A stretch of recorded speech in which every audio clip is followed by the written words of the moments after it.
कोण विचारतंय? जो विषय घेतलेला आहे तो अतिशय महत्त्वाचा आहे, शेतकऱ्यांच्या हिताचा आहे। अधिवेशनामध्ये आम्ही सर्वजण तो विषय मांडतच असतो। त्याच्याचबरोबर त्यांनी घेतलेली भूमिका ही आम्हाला योग्य वाटते।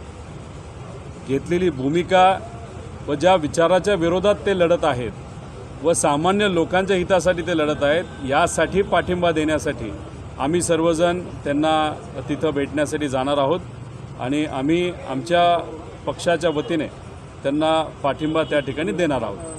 दादा, जयंत पाटील साहेबांनी जबाबदारीतून मुक्त करावाचा विनंती केली आहे प्रदेशाध्यक्षांच्या, ही जबाबदारी तुम्ही स्वीकारणार का? नाही, एक तर आपण समजून घ्या की जयंत पाटील साहेब बोलत असताना जेव्हा एखादा घरगुती कार्यक्रम असतो त्या कार्यक्रमाला आपल्या घरची लोक म्हणजे पदाधिकारी कार्यकर्ते तिथे आले असताना आणि पवारसाहेब स्वतः तिथं उपस्थित असताना कधीकधी आपण भावनिक होतो आणि जयंत पाटील साहेब हे त्या दिवशी भावनिक झालेले आपल्या सगळ्यांना बघायला मिळाले। 7 वर्ष झालं एक महत्त्वाची भूमिका आणि जबाबदारी ते पार पाडत आहेत। त्यांच्या अध्यक्षतेखाली आपल्या पक्षाला यश मिळालं, कधीकधी अपयश असतं, पण अपयश हे फक्त एका व्यक्तीमुळे असतं असं नाही, बऱ्याच काही गोष्टी त्याला जबाबदार असतात। त्यामुळे त्यांनी तिथं वक्तव्य केलं असलं तरी त्यांनी काय त्यांचा राजीनामा पवारसाहेबांना तिथं दिलेला नाही। ते भावनिक झाले आणि भावनिकच्या भरात ते बोलले असं आपल्याला म्हणावं लागेल।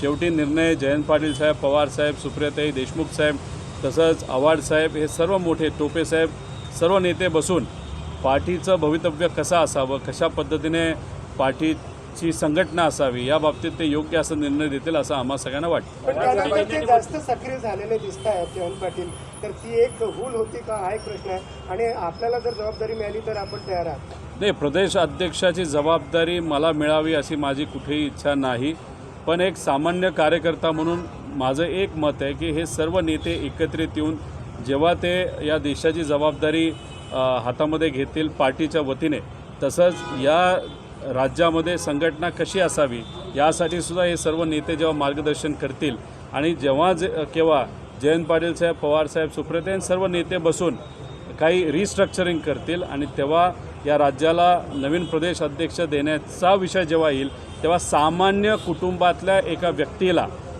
जो गेले अनेक वर्ष आपल्या पार्टीच्या हितासाठी काम करत आहे अशा पदाधिकाऱ्याला ती संधी मिळाली आणि या मोठ्या नेत्यांचं मार्गदर्शन मिळालं तर नवीन प्रदेश अध्यक्ष जे सामान्य कुटुंबातले असतील त्यांच्या मार्गदर्शनाखाली आमच्यासारखे कार्यकर्ते काम करायला तयार असतील।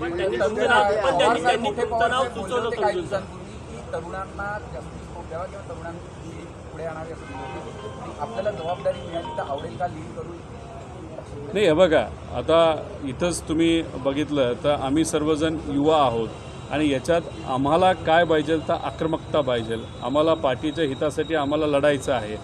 विचार आम्ही सर्वजण जपत आहोत म्हणून तर आज आदरणीय पवारसाहेबांबरोबर आम्ही आहोत। म्हणजे आमचं मत आहे की विचार तोच, फक्त स्टाईल नवी, अशा पद्धतीने आपल्याला काम करावं लागेल। आणि हा विषय जेव्हा पुढे येईल आणि समजा तुम्ही म्हणता तसं आमच्यासारख्याचं नाव पुढे येईल तेव्हा एकतर मी आभार व्यक्त करेल, पण मी ते पद न स्वीकारता या नेत्यांच्या मार्गदर्शनाखाली सामान्य परिवारातून एक पदाधिकारी तिथं जर बसवला त्यांच्या मार्गदर्शनाखाली काम करायला जास्त मला आवडेल। कारण का पदापेक्षा आम्हा सगळ्यांना काय महत्त्वाचं आहे की लोकांचं हित, मतदारांचं हित आणि महाराष्ट्राचं हित हे जास्त महत्त्वाचं आहे।